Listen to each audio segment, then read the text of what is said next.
2024 টি-20 বিশ্বকাপে স্কোয়াড একটু অভিনবভাবে ঘোষণা করল ভারতীয় ক্রিকেট বোর্ড।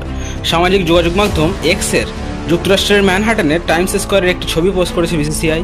সেই ছবি সুউচ্চ ভবনের দেয়ালে গ্রাফিক্সের মাধ্যমে স্কোয়াডের খেলোয়াড়দের নামগুলো বসানো হয়েছে, যেখানে মেন স্কোয়াডে নেই লোকেশ রাহুল, রিঙ্কু সিং ও শুভমান গিলের নাম। আছেন যশস্বী জয়সওয়াল, ঋষভ পান্ত, শিবম দুবে ও সঞ্জু স্যামসন। রোহিত শর্মাকে অধিনায়ক ও হার্দিক পান্ডিয়াকে সহ অধিনায়ক বানিয়ে 15 সদস্যের এই স্কোয়াড ঘোষণা করেছে বিসিসিআই। এবার আইপিএলে দারুণ বোলিং করায় বিশ্বকাপ স্কোয়াডে 4 স্পিনারের মধ্যে একজন হিসেবে চাহালকে বিবেচনা করেছে ভারতীয় নির্বাচকরা। স্কোয়াডে বাকি 3 স্পিনার হিসেবে রয়েছেন বাঁহাতি রিস স্পিনার কুলদীপ যাদব, বাঁহাতি স্পিন অলরাউন্ডার জাদেজা এবং অক্ষর প্যাটেল। অবশ্য বেশ বৈচিত্র্যপূর্ণ স্পিন আক্রমণ রয়েছে।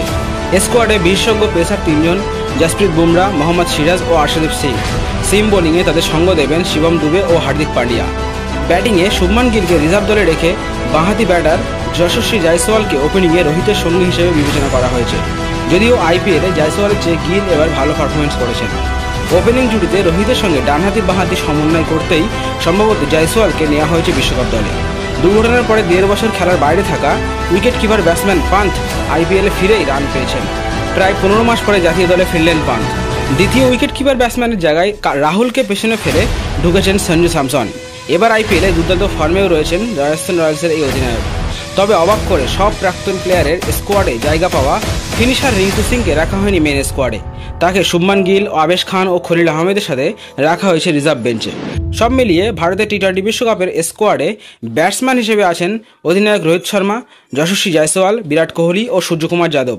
উইকেট কিপার ব্যাটার হিসেবে রয়েছেন ঋষভ পান্ত ও সঞ্জু স্যামসন। অলরাউন্ডার হিসেবে থাকছেন হার্দিক পান্ডিয়া, শিবম দুবে, রবীন্দ্র জাদেজা ও অক্ষর প্যাটেল।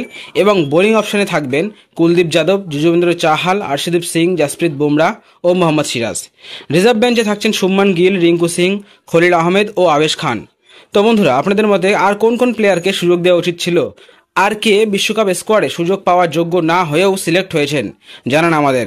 তবে আপনিও যদি মনে করেন যে 15 জনের মেইন স্কোয়াডে ফিনিশার রিঙ্কু সিংকে অবশ্যই সুযোগ দেওয়া উচিত ছিল, তবে ভিডিওতে একটি লাইক দিয়ে আমাদের চ্যানেলটি সাবস্ক্রাইব করে রাখুন।